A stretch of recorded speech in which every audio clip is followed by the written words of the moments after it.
Z TV online live channel থেকে আপনাদেরকে স্বাগত এবং অভিনন্দন জানাচ্ছি। সঙ্গে আছে আমি শেখ জাকির আহমদ। দর্শক, এই মুহূর্তে আমি দাঁড়িয়ে আছি এনায়তনগর ইউনিয়ন পরিষদের ২ নং ওয়ার্ডের বিসিক শিল্পনগরী এলাকার শাসনগড় শাহী মসজিদের পাশে যেই লোহার ব্রিজটি রয়েছে এই জায়গাটাতে অবস্থান করছি। আমার নাম হচ্ছে উৎসবকে সবাই জয় বলে চিনে, ঠিক আছে। আমাদের এইখান থেকে পঞ্চবটি থেকে বিসিক এবং কি আমাদের যদি আমরা এইদিকে আনুমানিক আইডিয়া করি, আমাদের ভাড়াটা অনেকটাই বেশি এবং কি রোডঘাটের যে পরিস্থিতি এবং কি সরকার যেটা করতেছে এই ধুলাবালুর জন্য আমাদের চুল চেয়ার আর সবই নষ্ট হয়ে যাচ্ছে, ঠিক আছে।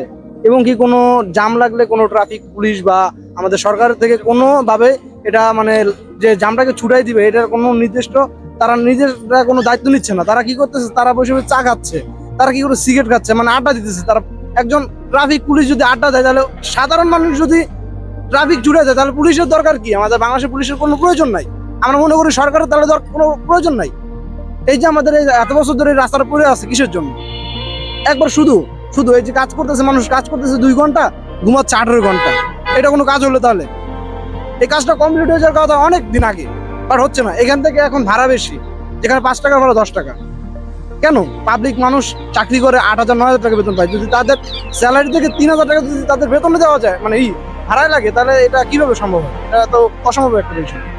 এটাকে সরকারের আমি রিকোয়েস্ট করবো যে এটা আপনারা করেন। এবং কি পুলিশ তো আপনাদের আগে যেরকম ছিল যে পুলিশ বা সেনাবাহিনী আমাদের মাঝে মাঝে টোল দিত, বাট এখন তো টোলও দেন, তারা ট্রাফিকের দিকে লক্ষ্যই নাই। বাট এই যে বিসিক থেকে যখন বিসিকটা ছুটি হয় বা এই যে এখন লাঞ্চ টাইম আপনি দেখেন কোনো গাড়ি চলতে পারছে।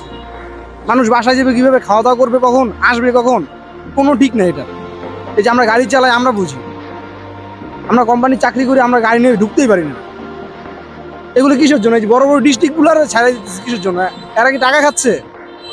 এটা তো টাকা খাওয়ার জন্য এগুলো করতেছে। ছোট গাড়িগুলোর কোনো সম্মান নাই, মানে কি তারা কি মানুষ না? মানে আমরা কি এই যে পাবলিকরে গালাগালি করতেছে, এগুলো কোন ধরনের বিষয়? তা সরকারের কাছে আমাদের অনুরোধ থাকবে যে আমাদের এই লাইনগুলো এইগুলো সবগুলো ক্লিয়ার থাকুক। এবং কি পোস্ট অফিস থেকে আপনার হচ্ছে যেখানে হচ্ছে আপনার রেল লাইন পর্যন্ত হচ্ছে 5 টাকা ভাড়া, সেখানে 10 টাকা ভাড়া করে দিচ্ছে হঠাৎ। কিসের জন্য? সাইডে একটু গর্ত করছে দেখি এর জন্য। সামান্য হালকা একটু এখান থেকে দেখা যায় 5 ফিট না 150 ফিট দূরত্ব গর্ত করছে, এর জন্য কি মানে 5 টাকা ভাড়া বেড়ে যাবে? এটা কোনো কথা? এটা একদম অসম্ভব। ন্যায্য ভাড়া নাই এবং কি জিনিসপত্রের দাম তো মোটামুটি যা কাঁচা বাজারের দিকে কমছে, বাট তেলের দামটা কমে নাই, যেরকম অন্যান্য ইত্যাদি আরো জিনিস আছে যেগুলো কমে নাই। এবং কি আমরা অরিজিনাল পিওর খাবারটা খেতে পারছি। ধন্যবাদ। শুনছিলেন জয় ভাইয়ের কাছ থেকে। আসলে ওনার অভিযোগের কিন্তু অভিযোগের একটা বাসা কিন্তু বেঁধেছে, তার ভিতরে যে কষ্ট দুঃখ সেই বিষয়গুলো উনি আমাদের চ্যানেলের মাধ্যমে শেয়ার করতে চাচ্ছিলেন। আমরা এই মুহূর্তে যেই জনদুর্ভোগটা দেখাতে চাই সেটা হচ্ছে ভাড়া বৃদ্ধি। কেন ভাড়া বৃদ্ধি করা হলো, এটার কারণ কি? কোনো কারণ খুঁজে পাচ্ছে না সাধারণ জনগণ। উনি যেটা বলছিলেন যে অল্প টাকা বেতনে যারা পায় তারা কিন্তু এত টাকা দিয়ে ভাড়া দিয়ে আসা যাওয়া করার মতো সামর্থ্য তাদের নেই।